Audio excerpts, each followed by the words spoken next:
Hello students, आज का जो हमारा नेक्स्ट टॉपिक है डेट इज़ पोटेंशियल ट्रांसफार्मर या वोल्टेज ट्रांसफार्मर। ये एक इंस्ट्रूमेंट ट्रांसफार्मर है।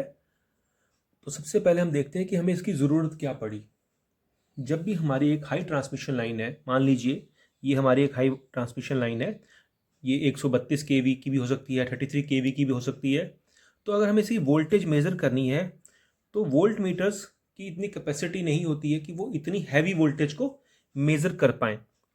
तो हमें ये वोल्टेज को स्टेप डाउन करना पड़ता है और उसके लिए हम पोटेंशियल ट्रांसफार्मर या वोल्टेज ट्रांसफार्मर जिसे हम कहते हैं वो यूज़ करते हैं। बेसिकली ये एक ऑर्डिनरी ट्रांसफार्मर ही है, लेकिन ये स्टेप डाउन ट्रांसफार्मर है। होता क्या है कि ये इसका प्राइमरी जो है वो हमने पैरेलल में लाइन के क्रॉस लगा दिया।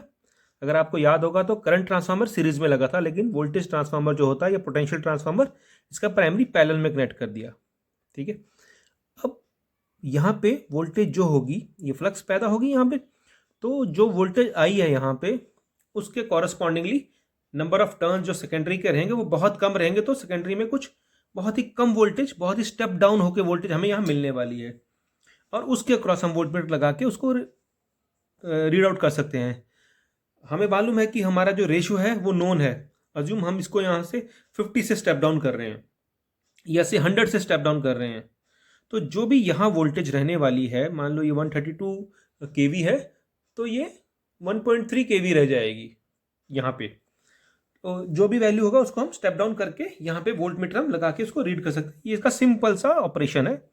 ये आपको मालूम है कि प्राइमरी के टर्न्स ज़्यादा हैं, सेकेंडरी के टर्न्स कम हैं, तो वोल्टेज भी हमारी प्राइमरी की ज़्यादा रहेगी और सेकेंडरी की कम रहेगी, और वोल्ट मीटर हम रीड करके ये रेंज हमारी वोल्ट मीटर के लिए अप्रोप्रिएट हो जाएगी। और हमें मालूम है कि हमने इसको कितने से स्टेप डाउन किया है, तो उसके अकॉर्डिंगली हम वोल्ट मीटर का जो डायल है उसको कैलिब्रेट कर सकते हैं।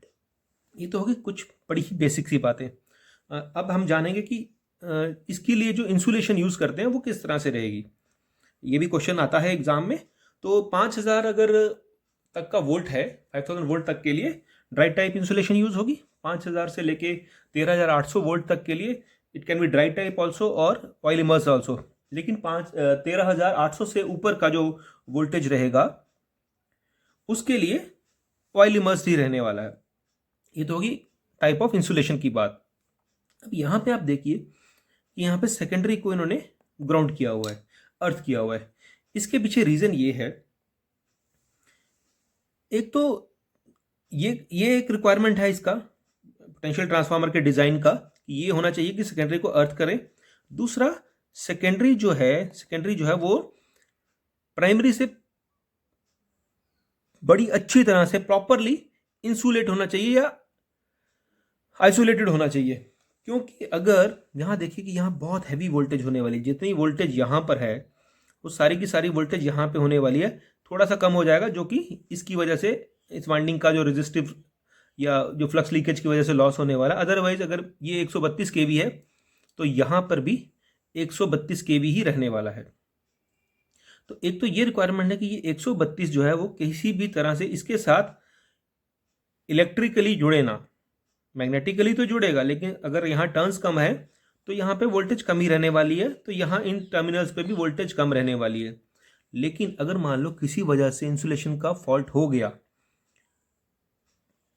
तो जो भी वोल्टेज यहाँ आएगी, मान लीजिए वायरिंग, क्योंकि आपको पता है कि वाइंडिंग जो होती है वो कंसेंट्रिक होती है ट्रांसफार्मर में, जिस तरह से हम दिखाते हैं फिगर्स में उस तरह से नहीं होती है, ये कंसेंट्रिक होता है। इंसुलेशन का ब्रेकडाउन हो गया तो ये सारा का सारा 132 केवी इस वाइंडिंग के क्रॉस आने वाला है, या आप ये कह सकते हैं कि इन दो टर्मिनल्स के क्रॉस आने वाला है।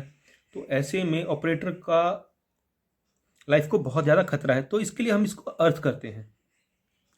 पहला रिक्वायरमेंट था कि इसको आइसोलेट रखना था, लेकिन अगर वो आइसोलेशन फेल हो गया किसी वजह से, इंसुलेशन फेल हो गया किसी वजह से, तो ये अर्थ होना चाहिए। ये बहुत ही बड़ा रिक्वायरमेंट है और ये हमें मालूम होना चाहिए एज ए इंजीनियर।